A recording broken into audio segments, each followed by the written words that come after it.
What's going on, APlus's Nerd Mixes? You already know what it is. It's your boy ND Uchiha, and I'm here to bring you the review for episode 9 of What If?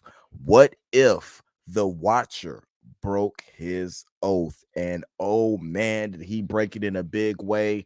This was a decent episode. I'm not gonna say it was like groundbreaking or game changing in what happened. It was just a real decent episode. I feel like the fact that what went on with the pandemic and the fact that we're missing an episode, you know what I'm saying? Because there was supposed to be a Gamora and Tony Stark episode that was going on with this that we weren't able to get.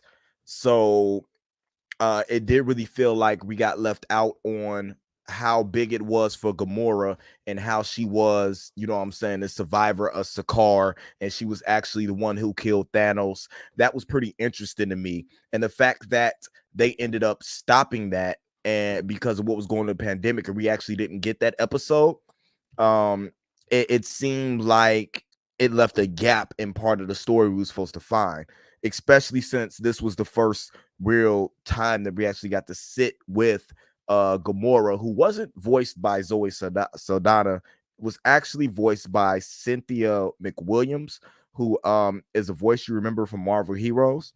The rest of the voice cast, of course, goes Jeffrey Wright as the Watcher. We had the lovely Miss Haley Atwell return as Peggy Carter, Captain Carter. Lake Bell is Natasha Romanoff. Some people might remember her voicing Harley Quinn. Frank Grillo comes back as Rumlow. We know him, Crossbones Rumlow. He's been around for a minute. George St. Pierre, of course, is Batroc. The amazing rest in heaven, rest in power. Chadwick Boseman is back as the T'Challa Star-Lord, my favorite version of T'Challa that we had in this What If. Michael B. Jordan returns as Eric Killmonger. Chris Hemsworth is Thor. We got to have Party Thor back, right, guys? I mean, Chris Hemsworth seems like he's having so much fun in this role. Benedict Cumberbatch as Doctor Strange. Toby Jones as Zola. Tom Hiddleston as Loki. Kurt Russell is Ego. Samuel L. Jackson is Nick Fury. Mick Ringert is Tony Stark. And Ross Marquand is the Ultron. And why do I say the Ultron? Because this is the ultimate form of Ultron that we were robbed from in the live action MCU, because they made that Ultron a baby compared to this multiversal destroying being that we had in this What If series. Pardon me, I'm parched.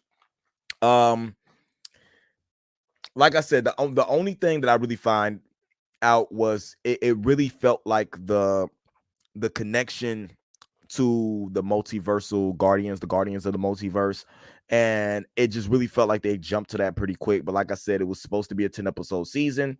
We ended up getting a 9 episode season due to the pandemic, so we'll just deal with it. I'm not gonna, I'm gonna give them brownie points. I'm gonna grade this on a curve, because I know that we're missing an episode which could be a pretty important episode. All right, so this starts off reminiscent of what was going on in Captain America Winter Soldier, except it's Peggy Carter who's best friends with, Black Widow. You even have them, Black Widow trading the barbs, talking about, Captain Cap going out on a date and stuff, and her trying to play hookup for Cap. Peggy ends up going onto the ship. She the what's it called, the Marian, I think it's the Marian Star. I think that was the name of the ship. The pirates captured, and it's a hostage situation, so they're going on there to save the hostages. Peggy gets into a fight with Batroc. I didn't like the way this was filmed. It was a little bit too cut and paste for me, but the fact that the expression coming from George St. Pierre, and it just seems like he enjoyed bringing this character back to, back to life, was interesting. The banter between the two, Peggy dropping the shield and them fighting hand to hand, reminiscent of what Chris Evans and George St. Pierre's characters did in what was one of the best movies ever when it comes to the MCU, the Winter Soldier. What was really, really cool to me. But you get the Watcher popping up in the screen. You have been chosen, and then snatches Peggy up. Does the same thing when it comes to the other characters. Like Star-Lord T'Challa, he's rescues Peter Quill from the Dairy Queen, trying to save him from Ego. I want to see that episode. I really want to see that episode. I know we can't have Chadwick Boseman back voicing T'Challa, but that was kind of bittersweet too when it came to that point, because this is the last time, this is the very last time that we hear Chadwick Boseman in the character of T'Challa. That really hit me in a way when I was watching the episode, and I caught myself getting lost and just how well he was doing the character and just how much fun he was having. It seemed like when he was doing this. So that was pretty interesting to me. But you got T'Challa rescuing Peter Quill from Ego, and then the Watcher pops up. Funny banter, you know what I'm saying, from Peter Quill, recruits him. We hop over to where they built where Thor got his hammer built, Stormbreaker, and where the gauntlet was forged, right? So you got the Dwarf King there, and they're meting down an Infinity Gauntlet. That's where we're told that Gamora is the survivor of Sakaar. That's where we're told she's the destroyer of Thanos. We never really seen that transpire. I feel like that was a really big episode that was left off. And you get the Watcher popping up there and was like, we're recruiting you. You know what I'm saying? You have been chosen. And you get the funny banter from Tony Stark, and not you, Tony Stark. Tony's be catching, like, although deservedly, because he's the one who created Ultron, deservedly catching all the slack when it comes to it. And Gamora's one of the chosen for the Guardians of the Multiverse. We pop over to Wakanda, where they pick up Eric Killmonger, where you have Shuri and them getting ready to, you know what I'm saying, come up on him to arrest him for crimes against Wakandan, you know what I'm saying, against the Wakandans, against Earth, just everything he was doing. And he gets picked by the Watcher. Why? I have no idea, but it was just because he was probably one of the stories that we were following. Last but not least, we pick up Party Prince Thor, who is fighting Ultron bots. And while the Watcher is trying to get his attention, big old dude in the sky, like talking to you, you have been chosen. Thor is not even paying attention to him. Thor's too busy beating up robots. All right. They get to wherever they're at. A place that I'm pretty sure Doctor Strange has separated from the eyes of Ultron. And you have Doctor Strange and the Watcher getting the team up to speed about what's going on and how to get the Infinity Stones away from Ultron, because Gamora has this Infinity Stone crusher or whatever it may be that came out of nowhere. You know what I'm saying? And it's crazy. And you get, and right when they're talking about that, if you look at Killmonger, it seems like his mind is running in a way to see how he's going to betray the team. He gets a little bit quiet. He's just making funny snips and stuff like that, right? And you just don't trust Eric Killmonger, even if that's T'Challa's cousin, which is kind of crazy the way it wasn't until the end of the episode that I felt like they acknowledged each other as being relatives out the blue. So that was weird. I felt like that should have been somewhat earlier, you know what I'm saying, like cousin or something like that earlier in the episode, unless I missed it. You get Stephen Strange giving a speech to the team to rouse them up. You know what I'm saying? It's not working. And Chadwick Boseman's child takes over to the Guardians of the Multiverse. And I'm like, yes, the more lines he can have to lengthen this, the better. Because I didn't care about hearing anybody else's voice. I just wanted this man to talk all the time, because I know I'm never going to be able to hear it again.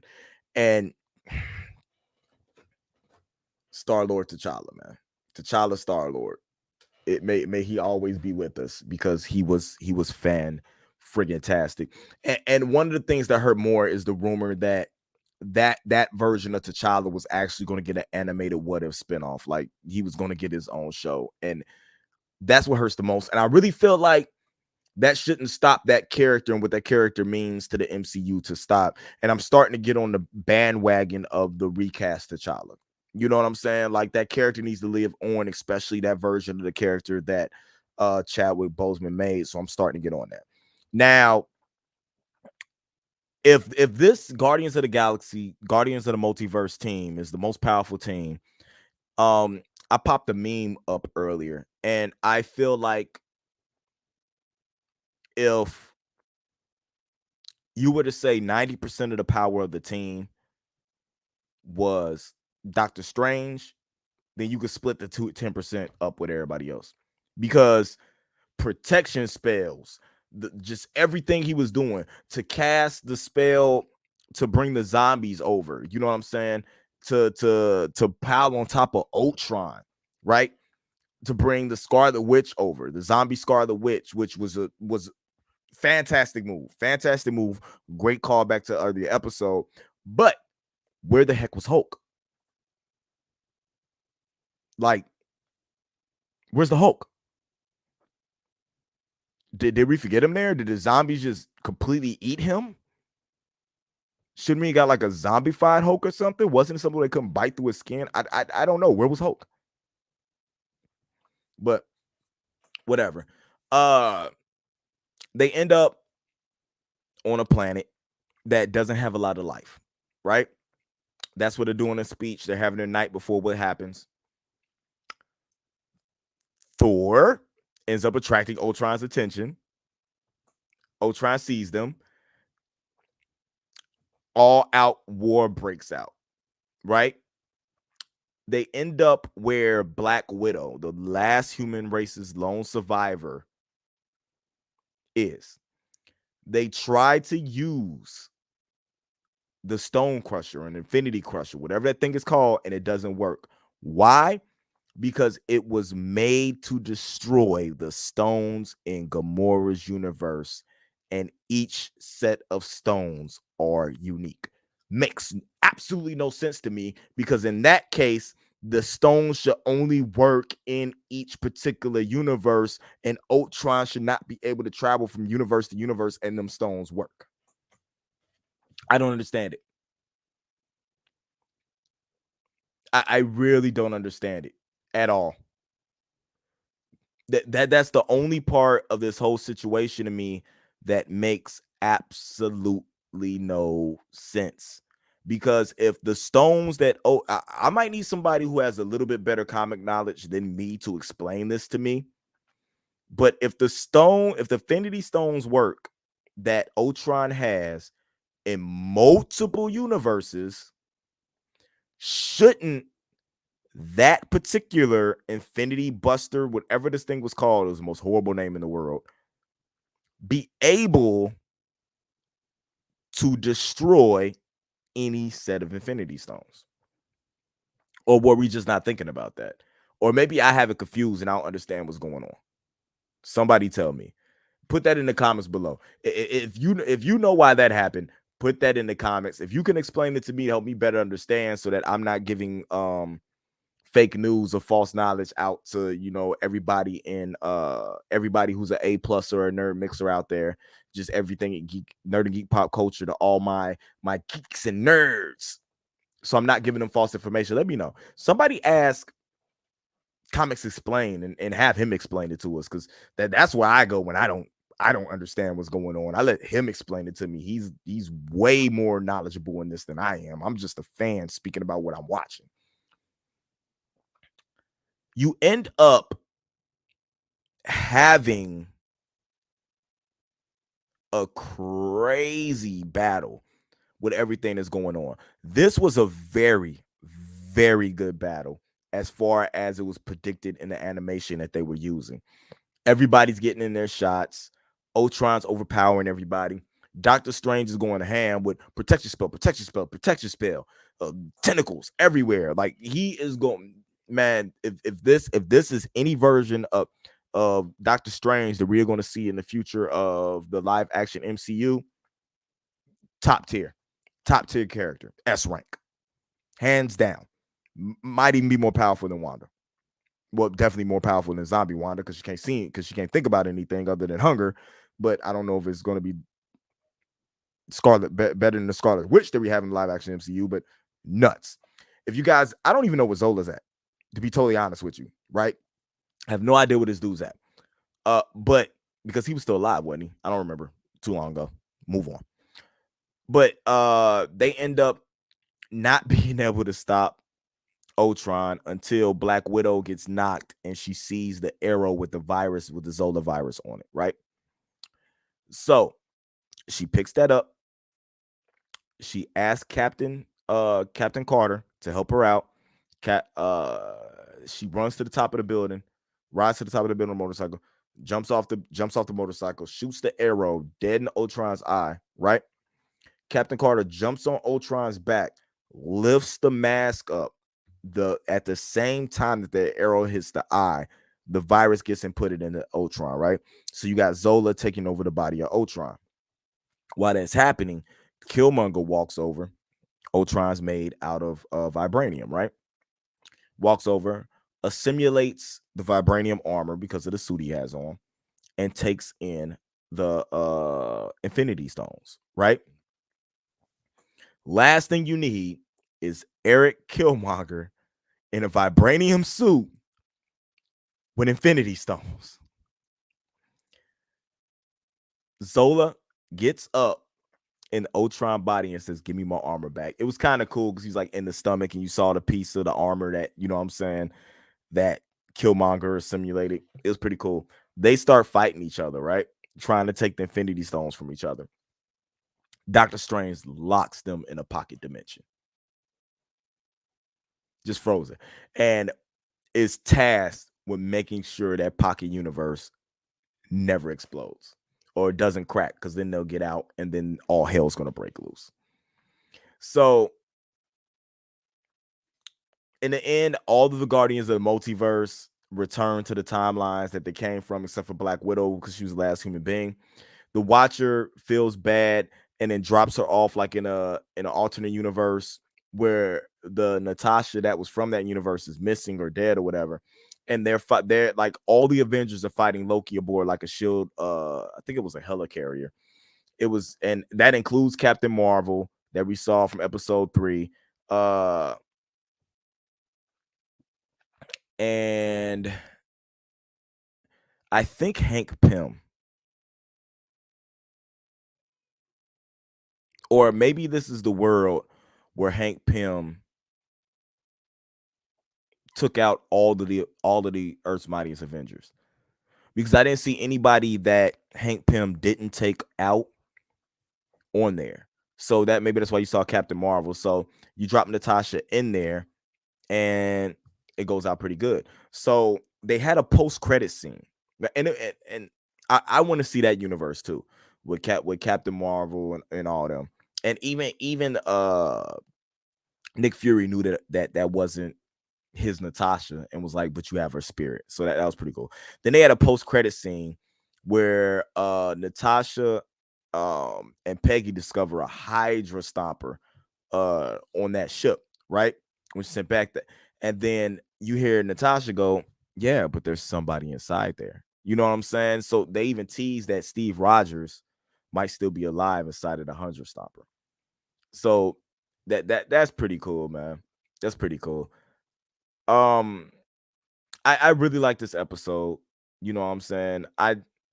It wasn't the best episode of the series. Like I really feel like not having that Tony Stark Gamora episode really didn't make this hit as hard. But I really did enjoy the finale. I really did enjoy everything that they let T'Challa do in this series. And it means that much more because it's the last time we're gonna hear his voice. And it was really cool to hear his voice alongside Michael B. Jordan, to have a, T'Challa Killmonger set again. So I'm really cool with that. The animation on this episode, fight scenes and all, except for the one with Bat Rob, was something bothered me about that, was top notch. And it really makes you look forward to seeing what season 2 is going to look like after Doctor Strange, No Way Home, Eternals. Like after we see all these movies, what season 2 is actually going to look like. So I'm looking forward to that. And I'm hoping that maybe next season we get that Gamora and Tony Stark episode, you know what I'm saying, to help us out and to help us better understand what's going on, because it's a what if. You don't have to do anything in any particular order, right? They can go back and show us something that happened in the past that we didn't get to see, right? Thank you guys for tuning in. Let me know in the comments below what you thought about this season and this particular episode of What If. Let me know if you guys are looking forward to season 2. I really am. I enjoyed this way more than what I thought I was going to.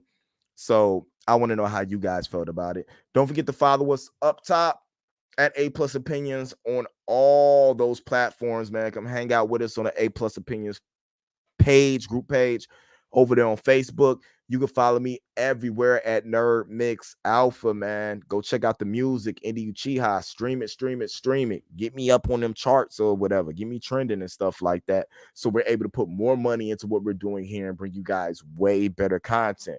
There's another way you can help us bring out way better content, and I'm going to let Adam tell you guys about that right now. If you enjoy our content and want to be a part of helping our channel grow, become a patron supporter. We have affordable tiers to choose from that offer a variety of exclusive and early access content, from audio files for all of our shows for you to enjoy on the road, access to our Discord community, and plenty of reactions, reviews, character breakdowns, and more. Check us out at patreon.com/aplusopinions. And as always, remember, like, subscribe, and hit that bell notification so anytime we drop a brand new video, you will be notified. Don't forget, guys, right after this at 8 o'clock live, check out Adam's Titans review. He's coming on here at 8 o'clock. Tomorrow we'll have a Heels review. I think it's episode 8 up for you guys, so make sure you check that out. And the return of Anime Assemble. We'll have Anime Assemble up Saturday. And of course, APlus Hero Report every Sunday. So you guys make sure you check that out. Stick with us. Until next time, keep it APlus. This has been a Nerd Mix. Indie out.